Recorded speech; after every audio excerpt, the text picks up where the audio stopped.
Greetings, I'm Catherine of Skye, and I hope to make your day refreshingly Swedish. So today I want to talk about kingdoms, specifically kingdoms in Europe, in the European Union. There's been a lot of talk about Greenland and how amazingly, shockingly to me, Americans, some of them think it's a good idea to actually annex a separate country. I don't think they know what this means. That means they are imposing their laws on people who do not want to be governed by them.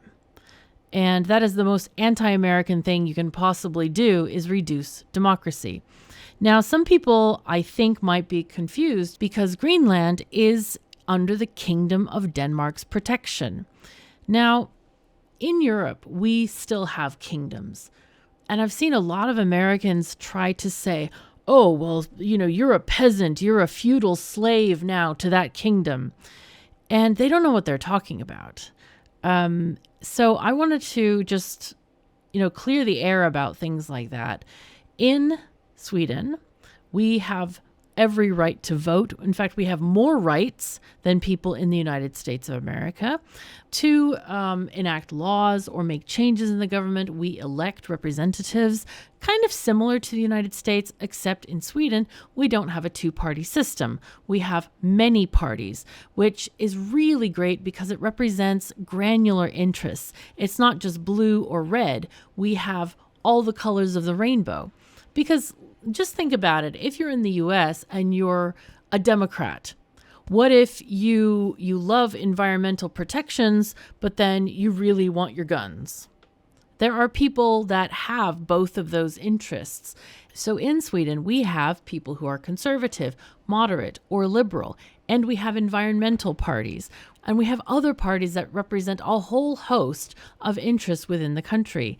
And so those representatives are still within the government, kind of fighting for the laws that the people want.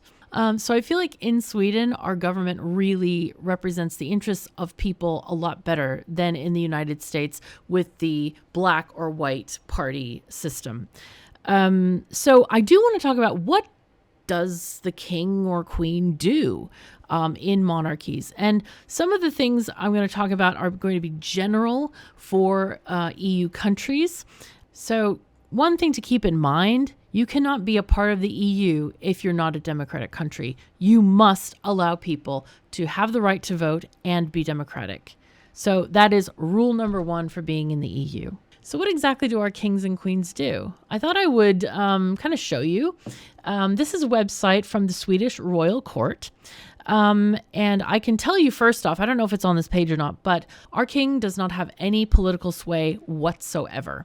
And in many countries, the royal families are not allowed to even have a political opinion that they broadcast to other people, because they're kind of like influencers. And if you have the head of state of the government saying, hey, look at this, hey, I approve this candidate or whatever, that unduly influences people. So the royal families are not allowed to tell people any kind of political leanings. They're not allowed to have an opinion that they tell people. I'm sure they're allowed to have it privately because they can vote as well, but they're not allowed to tell other people what policies they are for.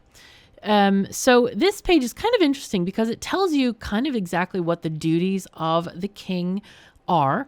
And here's our king. He's Carl Gustaf, and he's been reigning for a very long time. And this is our crown princess Victoria.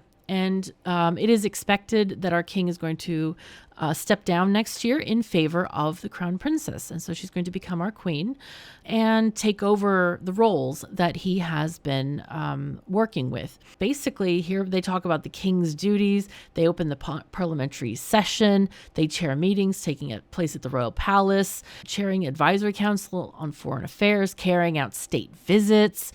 And they're the head of state, and they welcome people into our country. They help kind of facilitate meetings and things like that. And they're basically the representative of what all the good things about our country are, and they're nonpartisan. So they're kind of like a symbol of our country in a way. They promote Swedish interests. As said here, they span a range of activities: foreign relations with representatives from other countries, domestic relations with representatives from all kinds of authorities, relations with Swedish industry, defense of the nation, nature and environmental science, and charities. A good example of this is when Canada was considering having a partnership with Sweden for the Gripen jets, which are fantastic. And our king went over there with a delegation of Swedish businessmen and industry leaders, because this is very complicated to build these factories, because what they wanted to do, they're now saying, hey, buy our jets from Sweden. They were like, we're going to help you build factories in Canada so that you employ your workers and you have our expertise to help you build these jets. Eventually, Canada did accept that offer, and so they are going to have a whole fleet of jets now. But the king is kind of like a facilitator. And when he goes somewhere, it's kind of like, this is important. We are honoring you with this issue that we feel is really important. And so the king is kind of like the best ambassador, or the most important ambassador that our country has. The king also does state visits, as you see here, ceremonial traditions, and then, here they list all the state visits, which is a very long list, official visits, and then they also talk about the history of the monarchy on this page. People often wonder, why do you have a king and queen? And I know that Americans are much more familiar with Britain's king and queen. Queen Elizabeth II was much beloved. I know when I lived in America, she was just thought of as this kind of cool person. And that's how we think about our royal family as well. Most Swedes I talk to have this very cozy feeling about the royal family. I know that in America, there's a lot of why do they keep them? Why do they fund their stuff and things? And a lot of it is because we like the royal family. And one thing that you do need to consider in terms of lifestyle and stuff, yes, they do have a good lifestyle, but you can go and visit all of the palaces. You can go and see the artworks that's there. So the royal family kind of represents just tradition, and we have this head of state that's kind of our ambassador to the world, that's not political, basically a force that all Swedes can get behind. It's not like your party, my party. The royal family is representative of everybody. So there are differences in terms of political power in the different kingdoms in Europe. And I'll just give you an example of Norway. The king has to sign all laws in order for them to become valid. He can veto any law. However, if two separate Stortings approve the law, it becomes valid even without the king's consent. Importantly, the crown has not vetoed any law since the dissolution of the union with Sweden, which was a long time ago. So basically, it's very ceremonial, and the king just signs the laws because he knows that that's the will of the people. That is what they want. So he's not going to go against that. So anyway, especially to Americans, Greenland is a sovereign country.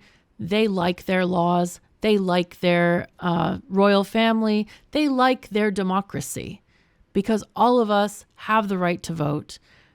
Don't go and take them over, because that's hostile and that's not right.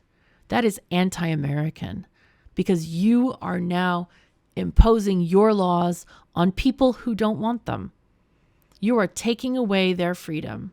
So I encourage all Americans to believe in democracy and tell the big orange man you don't want Greenland, because Greenland is taken care of. The rest of Europe and NATO is protecting Greenland, and there is no danger to America from Greenland. Anyway, thank you so very much for joining me. Take care of yourselves and each other, and I'll see you next time.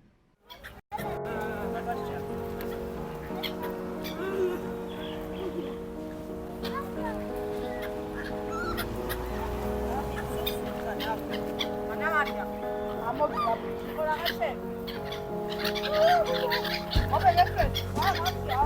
Arap profesyon olarak